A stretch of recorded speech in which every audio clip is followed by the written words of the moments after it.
The Drive to Aim High. 7 Powerful Mindsets Proven to Guarantee Your Success. Written by Kamara. Narrated by Ryan Curtis.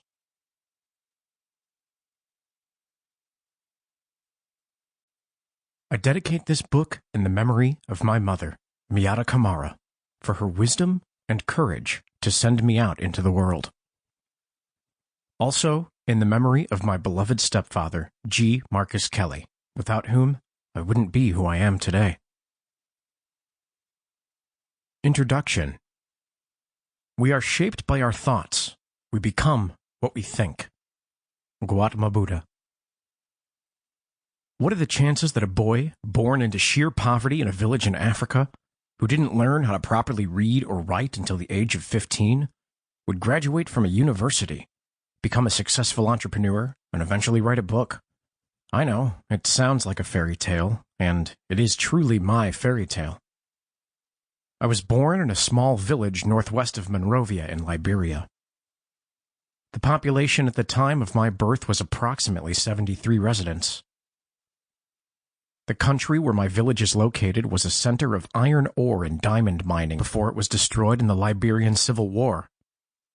But even before that, it had no streets, no streetlights, no electricity, no roads, and no running water.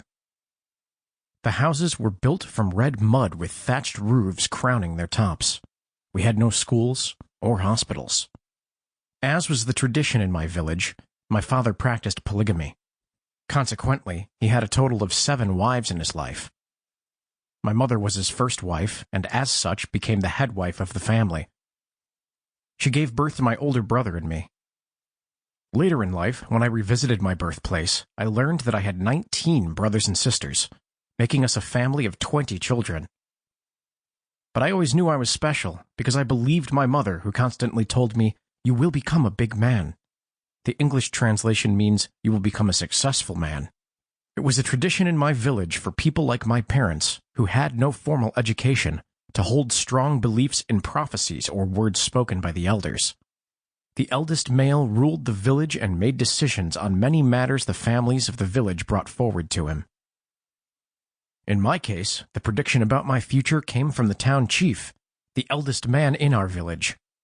His proclamation regarding my destiny was more than sufficient to trigger an everlasting belief in my mother's mind that I would indeed become a success.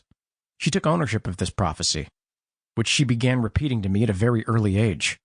I only learned from my mother later on as an adult that her belief in me becoming a big man came from the chief, my namesake, upon my birth.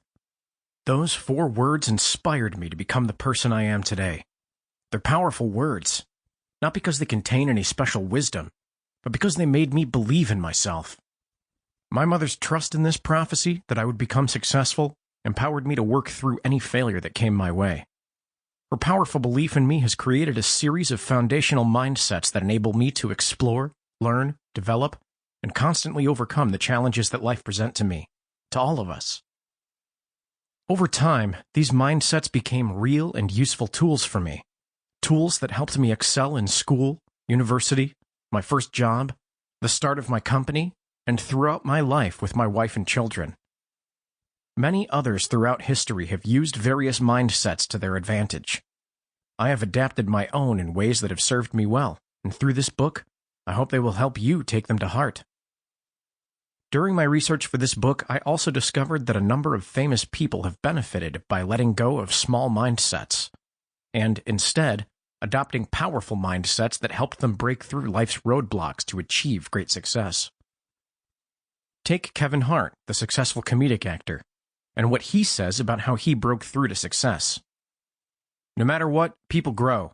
If you choose not to grow, you're staying in a small box with a small mindset. People who win go outside of that box. It's very simple when you look at it. Hart's insight implies that people choose their fates based on their mindsets. He has seen, as many have, that when you hold a small mindset, you don't leverage the opportunities that come your way. This could look like you're living life from a reactive versus a proactive mindset. In your work life, this looks like you're working to avoid losing versus working to win. But you have a choice. You can get on the path to success on a daily basis. Sample complete. Ready to continue?